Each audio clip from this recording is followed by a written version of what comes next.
Nah, kalau di finansial itu ada wellness-nya juga. Contoh apa? Ada peribahasanya, jangan besar pasak daripada tiang. Jadi intinya kamu harus memprogram bahwa needs dan necessity itu berbeda. Kamu harus bisa membedakan mana kebutuhan, mana keinginan.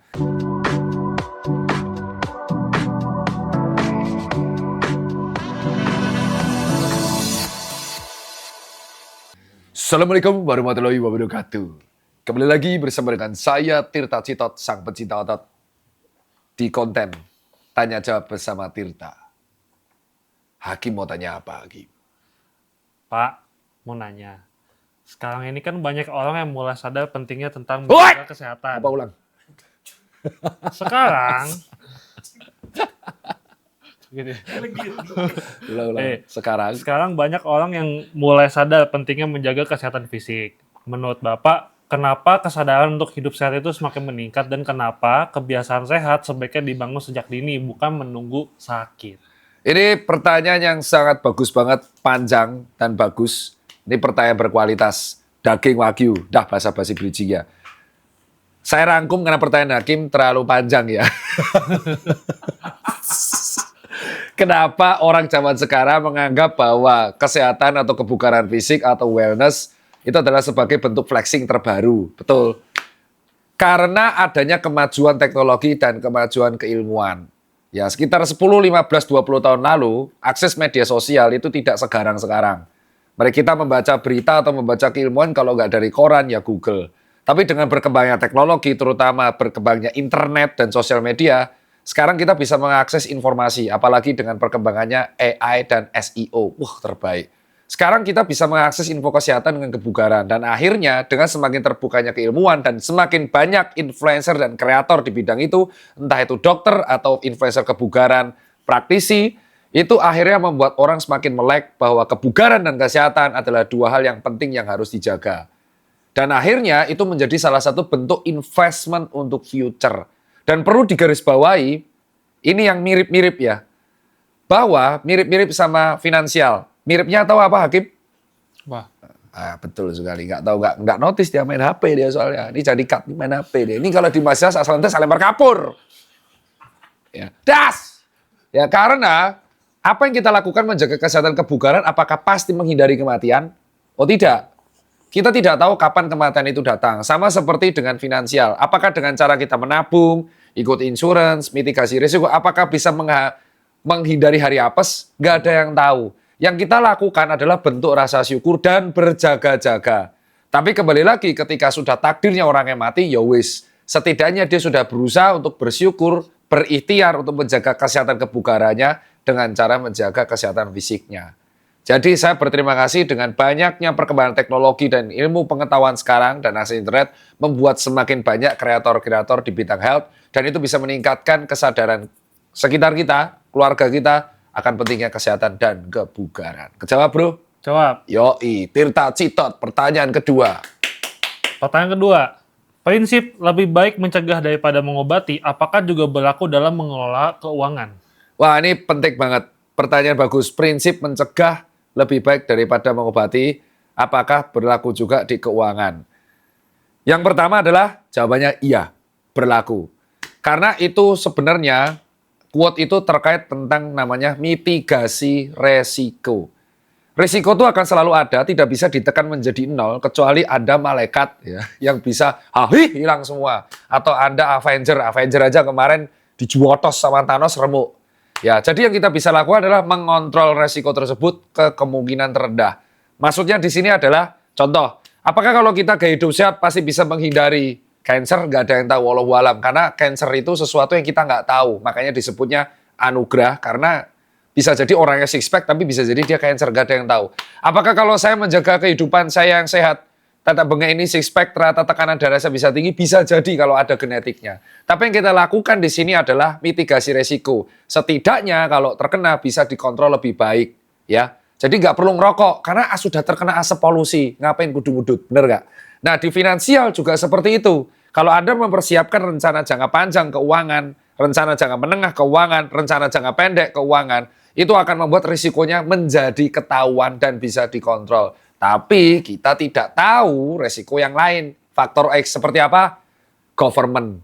Kita nggak tahu kebijakan pemerintah bisa berubah apa enggak. Kalau kebijakan pemerintah berubah, tentu akan berkembang di dunia keuangan. Itulah alasan ketika kalian membuat strategi keuangan, jangan pernah lupa bertanya kepada orang yang ahli atau membaca dulu. Kalau kalian memutuskan soal keuangan dan soal kesehatan, jangan pernah dari katanya orang yang tidak kompeten.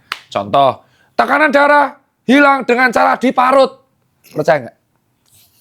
Nah, kalau yang ngomong influencer terkini, jangan minum obat tekanan darah nanti gagal ginjal, lebih baik diparut. Nah, itulah kenapa kita harus cek background. Makanya saya setengah setuju ada sertifikasi influencer keuangan. Supaya apa? Supaya tidak semua orang bisa ngomong jadi kaya itu gampang. Jadi kaya itu susah. Kalau jadi kaya itu gampang, semua orang kaya udah. Paham? Susah, intinya bukan kaya dan miskin. Tapi intinya adalah cara mengelola keuangan dengan proper. Karena untuk menjadi bahagia tidak harus selalu kaya. Tirta 2026. Tapi uang itu memecahkan masalah sih. Iya, setuju. Itu tetap setuju. Tetap setuju ya. Tetap setuju. Itu tadi pencitraan aja. Ya. Yuk, nomor 3. Ketiga, masalah keuangan menjadi salah satu penyebab stres yang berdampak pada kesehatan mental dan kesehatan fisik. Fakta. Dah, itu aja. Ini sebuah quote yang sebenarnya terkenal. Jadi banyak yang bilang bahwa kebahagiaan tidak bisa dibeli pakai uang. Itu betul. Betul. Kayak contoh, melihat senyum anak itu tidak bisa dinilai pakai uang. Melihat istri bahagia tidak bisa dinilai pakai uang. Melihat kelulusan anak tidak bisa dibeli pakai uang. Melihat orang tua bahagia tidak kena sakit tidak bisa dibeli pakai uang. Betul? Relaksasi tidak kena lembur tidak bisa dibeli pakai uang. Cuman uang itu menyelesaikan sebagian masalah hidup. Contoh, mau kencing harus bayar. Di euro kalau kita kencing itu bayar setengah sampai 1 euro di Eropa. Kita makan harus pakai uang. Kalau kita nggak makan, kita kelaparan, mati. Tuh. Kita sekolah bayar pakai uang. Kita olahraga, bahkan lari aja beli sepatu pakai uang, kecuali barefoot.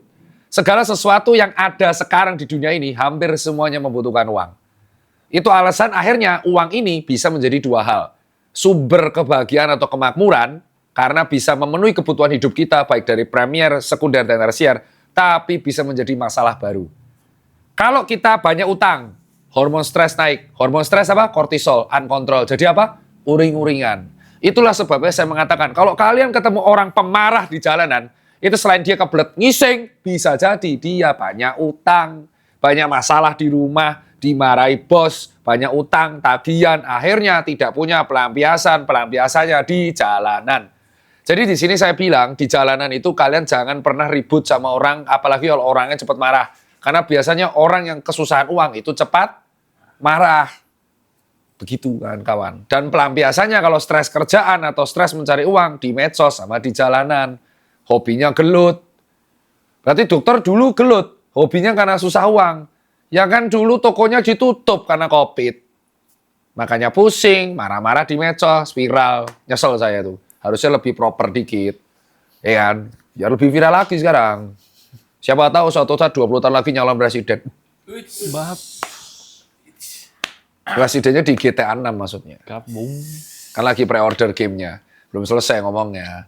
Nah, omong-omong soal kesehatan dan keuangan, BNI itu lagi ngebuat acara keren nih, BNI ya. BNI Wonder X 2026 yang diadakan tanggal 21 sampai 23 Agustus 2026. Di acara ini kamu bisa bertanya dengan expert-expert di bidang finansial, karena ingat, kalau sakit ke dokter, kalau bingung keuangan, ke ahli keuangan. Dari ahlinya mengenai decision making kalian, mau beli mobil, mau beli rumah, mau cicilan usaha, bisa tanya ke ahlinya dan tidak harus langsung memutuskan di tempat, tapi decision making analysis. Nomor 1. Dan kedua, saya pun hadir tanggal 21 Agustus 2026 di acara BNI Wonder X ini untuk sharing langsung 2 hal. 1, sharing kemampuan S1 saya di bidang kesehatan, UGM bro. Yang kedua, sharing ilmu keuangan dan bisnis saya karena saya lulusan ITB. Jadi kita sharing-sharing dan berdiskusi sama-sama belajar. Siapa tahu networking untuk membangun miniatur Minecraft. Itu aja kalau dari saya. Next. Menurut Bapak, apa langkah sederhana yang bisa dilakukan seorang ketika ingin membangun kesehatan Seseorang. finansial? Ulang pertanyaannya. Ini jangan dikat, ulang. Ya, menurut Bapak, apa langkah sederhana yang apa? Ulang. Lah. Hakim Arai, ulang. Menurut Bapak, apa langkah sederhana yang bisa dilakukan seseorang untuk memulai kesehatan finansial? Jawabannya langkah pertama yang bisa kamu buat dan itu paling simpel adalah mencicil membuat target per kuartal. Jadi ada satu hal baru yang saya pelajari ketika saya tuh berusaha berbisnis dan itu sama persis dengan saya pelajari ketika ketemu dengan dosen keuangan. Jadi dalam 1 tahun kita terbiasa membagi itu menjadi kuartal 1, kuartal 2, kuartal 3, kuartal 4. Q1 itu antara Januari, Februari, Maret. Q2 itu April, Mei, Juni. Q3 itu Juli, Agustus, September. Dan sisanya Oktober, November, Desember disebut Q4. Nah biasanya target itu dibedakan per kuartal. Contoh 2027. Dan target per kuartal itu ditentukan dari H- setahun sebelumnya. Misal Q1 2027. Saya tentukan ya maksimal 1 semester sebelumnya. Kita mau ngapain? Ya, nggak usah ditulis bulannya apa, intinya Q1. Q2 mau ngapain? Q3 mau ngapain? Q4 ngapain? Sehingga di situ punya RAB secara kasar.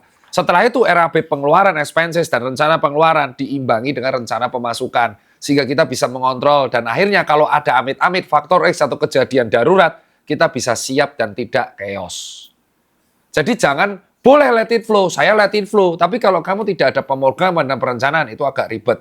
Nah, apakah boleh perencanaan dilanggar? Boleh. Namanya perencanaan tidak harus berjalan sesuai rencana. Misalkan Anda sudah merencanakan Anda mau ke luar negeri pada tanggal 15. Ternyata visanya ketolak. Sesuatu yang tidak bisa dikontrol. Ya, otomatis Anda harus punya improvisasinya, yaitu marah-marah atau yang kedua, ajuin kembali. Itu aja kalau dari saya buat pertanyaannya tersebut. Dan ini jawaban dari saya subjektif. Kalau kalian punya saran yang lain, terserah. Next, pertanyaan kelima. Menurut Bapak, sebenarnya apa makna dari financial wellness dan bagaimana kondisi tersebut dapat mempengaruhi kualitas hidup seseorang secara keseluruhan? Betul, pertanyaan keren, financial wellness. Sekarang saya tanya, kalau soal wellness secara fisik, apa yang orang tahu? Olahraga? Bukan. Wellness secara umum, apa yang kalian tahu? Sehat dan bugar secara fisik, spiritual, dan psikologis. Bisa jadi dia secara fisik, kayak saya secara fisik, tapi saya hobi marah-marah terus mungkin. Jadi secara emosional buruk, sehingga saya mereply ke sejawat saya aneh-aneh. Tadi secara emosional buruk. Dia secara emosional bagus, tapi secara fisik buruk. Dia damai, cinta damai, peace, gak ke-trigger, tapi dia obesitas parah, tensinya tinggi. Atau dia bagus secara emosional, bagus secara fisik, tapi secara spiritual chaos, sehingga dia empati, tidak punya empati secara kawan. Nah inilah yang saya bilang, wellness secara umum aja ini harus holistik. Holistik itu keseluruhan, seimbang, balance antara fisik, spiritual, dan psikologis. Susah untuk mencapai tiga-tiganya, tapi minimal rata-rata atau average atau disebut bare minimum. Ya. Nah kalau di finansial itu ada wellness-nya juga. Contoh apa? Ada peribahasanya, jangan besar pasak daripada tiang. Jadi intinya kamu harus memprogram bahwa needs dan necessity itu berbeda. Kamu harus bisa membedakan mana kebutuhan, mana keinginan. Dan ketika kamu sudah ingin sesuatu, itu dilihat keinginan tersebut penting atau tidak, masuk kebutuhan atau tidak. Kalau masih hanya keinginan cita-cita, masuknya adalah itu menciderai tabungan apa enggak. Kalau misalkan keinginanmu atau dreammu yang memakan egomu itu sampai menciderai lebih dari 50% tabungan, ditanyakan apakah ini layak dan worth atau tidak. Ya, itu yang menyebabkan seseorang itu finansialnya nggak wellness. Karena ketika ada income kaget. Misal dia dapat penghasilan gaji pertama 6 juta per bulan, terus selama setahun dapat 72. Kaget. Dia belum ngurus pajak, belum ngurus apa yang dilakuin pertama, langsung beli motor seharga 60 juta rupiah. Sehingga dia cuma punya cadangan 12 juta. Padahal yang terjadi adalah dia mengeluarkan hampir lebih dari 60% tabungannya hanya untuk dreamnya. Nah ini yang contoh tidak well finansialnya. Harusnya pengeluaran-pengeluaran untuk keinginan kayak motor, helm arai, moge, ya kan? Terus habis itu mobil mewah atau apapun hobi, itu tidak lebih dari 10% atau 15% dari tabungannya. Ya, itu yang kalian harus ingat. Financial wellness itu adalah terplanning. Wah, berarti nggak fleksibel. Loh, plan yang baik itu justru fleksibel. Karena keuangan yang fleksibel itu menyediakan plafon yang bagus. Jadi spare buffer-nya jelas. Kalau keuangan yang fix, kalau gini, 5 juta. Fix banget itu. Atau di Jogja 2,5. Kaku kan? Semakin kaku ya semakin sulit kita bergerak kan? Ingat, semakin banyak keuangannya, semakin banyak alternatif pilihan yang bisa kamu nikmatin. Orang yang keuangannya terbatas, makanya nasi telur. Nggak bisa milih. Nasi tempe, nggak bisa milih. Nasi sayur, nasi goreng. Orang yang kaya bisa milih. Proteinnya mau nabati atau hewani. Hewaninya mau apa? Ikan atau ayam atau daging. Daging sapinya mau apa? Mau Wagyu atau US atau Australia. That's the key. Keren kan saya? Ya, Tirta Cipton. Next. Ini sebenarnya kayak dua pertanyaan sih Pak. Nih yang jadi gabungannya gini. Bagaimana cara masyarakat memilih sumber informasi keuangan yang tepat dan seberapa penting belajar langsung dari para expert atau berkonsultasi dengan pihak yang kompeten di bidang finansial? Pertanyaan dibagi dua aja. Jadi yang pertama kita jawab adalah, Bagaimana cara masyarakat memilih sumber informasi keuangan yang tepat? nah nomor satu, bagaimana masyarakat memilah sumber keuangan yang tepat? Sebenarnya 11-12 dengan kesehatan. Cara memilah sumber informasi mengenai keuangan dan kesehatan yang tepat adalah, satu, lihat topiknya terlebih dahulu. Topiknya soal apa? Jadi jangan gampang nge-trigger.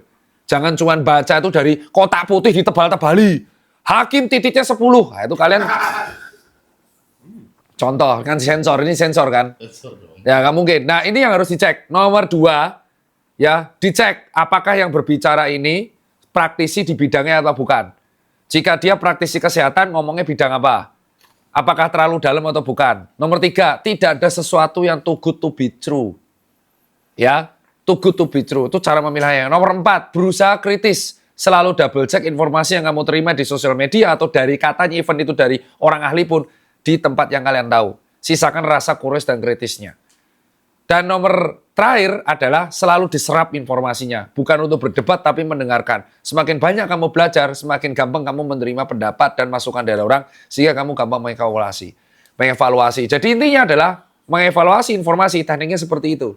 Jadi jangan kamu gampang nge-trigger dengan informasi yang kamu baca sekilas, bahkan ada 10 slide yang baca cuma slide 1, terus langsung komentar. Selalu kritis, otak tuh ada di atas. Karena otak kita tugasnya untuk mengevaluasi, menganalisa. Analisa, setelah dianalisa semua dari 5 poin tadi diutarakan. Kalau mau balas atau mau reply, mau komentar, ada untungnya nggak buat kita? Menyederai emosi apa enggak? Kalau ada enggak. Kalau ada untungnya, balas. Kalau nggak ada untungnya, ngapain? Ada untungnya informasi diserap, ada untungnya atau enggak. Nah, disinilah kalian harus tahu. Jadi jangan mentah-mentah ada informasi dikatakan kayak contoh sekarang, terus kalian nggak mau menerimanya, terus kalian nggak langsung kritis, malah langsung percaya. Itu orang-orang yang gampang terperdaya hoax dan mitos. Pertanyaan berikutnya. Seberapa penting belajar langsung dari para expert dan berkonsultasi dengan pihak yang kompeten di bidang finansial? Nah, jawabannya adalah level dari EBM atau Evidence Based Medicine kedokteran. Itu level pertamanya adalah research yang di bidang meta-analisis. Expert aja di IBM itu level paling bawah dari sumber. Apalagi artikel, apalagi katanya. Jadi expert itu penting, apalagi di bidang keuangan. Kenapa coba? Karena mereka dikatakan expert karena mereka punya experience, mereka punya pengalaman. Apakah karena Tirta S1, S2, cum laude itu berarti saya paling pintar di dunia? Oh tidak. Saya harus belajar dari orang yang pengalamannya lebih banyak, even saldonya mungkin lebih rendah dari saya, even dia mungkin gelar IP-nya nggak seganas saya.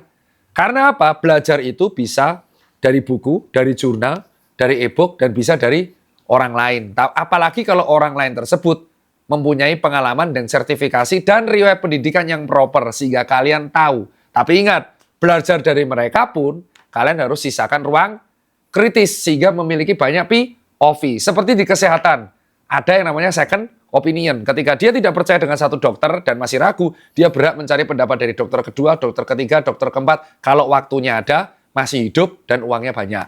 Nah, kalau udah sekarat kan nggak bisa cari second opinion. Dan buat teman-teman semua, kalian bisa berdiskusi dengan saya dan teman-teman yang lain di bidang kesehatan atau di bidang keuangan langsung di acara BNI Wonder X 2026 yang diadakan tanggal 21 sampai 23 Agustus 2026. Dan cara daftarnya cek aplikasi Wonder, ya, cek aplikasi Wonder, dan atau kalian bisa cek informasi lebih lanjut di wonderx.bni.co.id. Itu aja kalau dari saya. Terima kasih atas sharing-sharingnya dan sampai jumpa di konten mitos fakta lainnya.